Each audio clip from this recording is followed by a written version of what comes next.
खुलुमबाय रायजोफोर, दिनै मोनाबिलिनि खौराङाव बयखौ बरायनानै लाग्रोबाय। दासिमनि खौरांफोरा जाबाय थांनाय सानखालि 10,000 मोसाखावरिफ्रा गाहाय मन्त्रि नरेन्द्र मोदीनि सिगाङाव बागुरुम्बा मोसानानै मोनसे दोहौ लाबोनायखौ नुनो मोन्दोंमोन। बेनि गेजेरावनो समाजारि बिजोङाव माखासे बेरेखा दोलोनि सुबुंफ्रा प्रमद बर'खौ लानानै माखासे ट्रल खालामनायखौ नुनो मोन्दों, जेराव समाजारि बिजोङाव गोसारदों मोनसे सावगारि, जेराव बिटिसिनि चिफ हाग्रामा महिलारिखौ लानानै प्रमद बर' बिथांखौ जिरायनाय मोनसे सावगारिखौ लानानै समाजारि बिजोङाव फोसावनानै होदों, जेराव बिटिआरनि बारग' चिफ प्रमद बर'आ गाहायनि सारियाव नायगिरिफोरनि गेजेराव जिरायनानै नायदोंमोन। बेखौनो माखासे बेरेखा दोलोनि सुबुंफोरा ससियेल मिडियानि गेजेरजों माखासे बानसावनायखौ एबा बाथ्रा फोरमायथिनायखौ नुनो मोन्दोंमोन। गोबां समफोरावनो हाग्रानि मैदेर आरो मानसिनि गेजेराव दाङाबाजि जानानै माब्लाबा समाव मैदेरा हाग्रानिफ्राय फैनानै एबा ओंखारबोनानै सुबुंफोरनि आबाद फोथार खहा खालामलांनाय, बारि बागान खहा खालामनाय, न' बां खहा खालामनाय जाथायफोरा जाबोबाय थादों। बेबादिनो माब्लाबा मैदेरनि गाग्लोबनायाव सुबुंफोरनि जिउ खहा जानाय जाथायफोराबो गोदान बाथ्रा नङा। बेबादिनो फिन आरोबाव मैदेरनि गाग्लोबनायाव सासे हिन्जावसानि जिउ खहा। मिथिनो मोननाय बायदिब्ला बाक्सा जिल्लानि नबस्थि कैरानि गामिनि सुलिका बर्मन मुंनि सासे हिन्जावसाया मैदेरनि गाग्लोबनायाव जिउ गोमायो। बे बाथ्राखौ जायगानि एबा ओनसोलनि सुबुंफोरा फोरमायथिदों। नरेन्द्र मोदीआ आंजों खननै हेन्डशेक लादों। बिथाङा आंनि गोजाम लोगो। बाथ्राखौ बुंदों बिटिसिनि चिफ हाग्रामा महिलारिया। गुवाहाटीआव जालांनाय बागुरुम्बा मोसानायखौ नुनानै आं गोजोननाय मोन्दों। प्रमद बर' बायदि आं नङा। 2020 मायथाइनि 27 जानुवारि खालाराव गोजोन गोरोबथा जानाय सानखौ जों फालिगोन, नाथाय 10 फेब्रुवारिखौ प्रमद बर'आ फालिया। बेलाय मा मानसि? क'क्राझाराव बिटिसिनि गाहाय खुंग्रि हाग्रामा महिलारिया बेफोर बाथ्राखौ फोरमायदों। बांलादेशनिफ्राय फैनाय मियाफोरा हाबा खालामनायनि सोमोन्दोजों मोनफा मोनफा हारिखौ फोजोबस्रांनायनि फाव फान्दायदों, जाय अरुणाचलाव जादों। नागालेण्डआव मोनसे हारि जोनोम जाबाय। मुस्लिम मानसिया नागा सिख्लाफोर एसेबां हाबा खालामबाय। दा बेयाव सुमिता मुंनि मोनसे गोदान हारि जोनोम जाबाय, जायनि जाहोनाव दा नागालेण्डआव गोबां जेंना सोमजिदों। खैला जावनो थांनाय मियाफोरा आसाम सिमानि नागा सिख्लाफोरखौ हाबा खालामनानै बेवहाय गामि मुंनि गोबां सोमजिहोदों। बेफोर फिसा बाथ्रा नङा। बेबायदिनो साग्लोबनानै बिसोर जोंखौ मोनसे फोजोबस्रांनो नाजागोन। बे बाथ्राखौ बुंदों बारग' आलफानि दैदेनगिरि जितेन दत्त बिथाङा। मोनसे गोजोनथाव खौरां, बारग' एनडिबि रंजालु मोसाहारि एबा एम रैखाथिया तेजपुर जोबथेसालिनिफ्राय उदां जाफिननो हादों। मख'जाथावदि तेजपुर कर्टआव हाजिर जाहैनाय समावनो थांनाय 12 जानुवारि खालाराव हमनानै तेजपुर जोबथेसालियाव दैथायहरदोंमोन रंजालु मोसाहारिखौ। बिथाङा सनितपुर जिल्लानि कैलाजुलि माइदांफुर गामिनि। सनिबारखालि बिथांखौ जोबथेसालिनिफ्राय उदां खालामफिनो। मख'नो गोनांदि दायो एनडिबिनि गायसनगिरि रन्जन दैमारिखौ माब्ला उदां अख्राङाव लाबोनो हागोन, बेयो मोनसे गेदेर सोंलु जानानै फैदों, जेराव दासिमबो बिथाङा जोबथेसालियावनो दं। सिलचराव पुलिसआ आयेन बेरेखा जौनि हेंथायै सिग्रोमनानै गोबां बिबांनि जौ जब्द खालामनो हादों।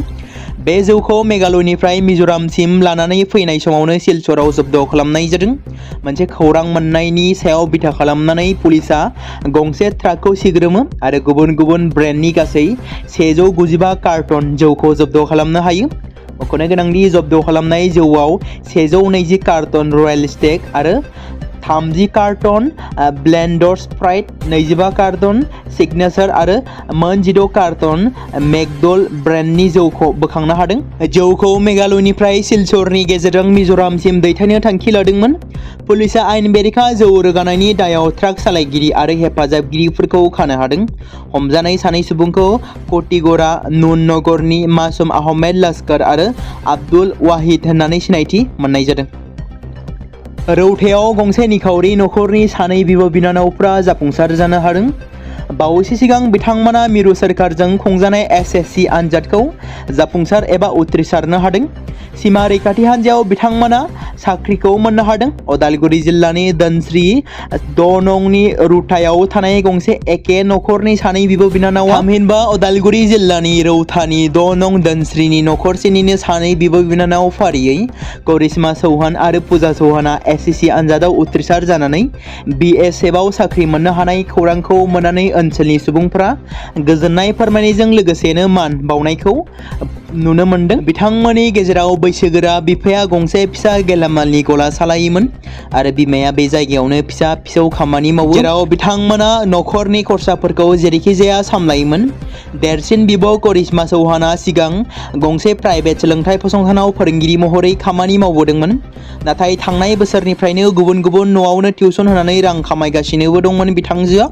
टिउसननिफ्राय आरजिनाय रांजोंनो करिश्माया बिजाब आरो फरायनायनि मुवा बेसाद बायदोंमोन आरो बिनानाव फुजाजों लोगोसेनो आनजादनि थाखाय थियारि खालामदोंमोन SSCनि थाखाय।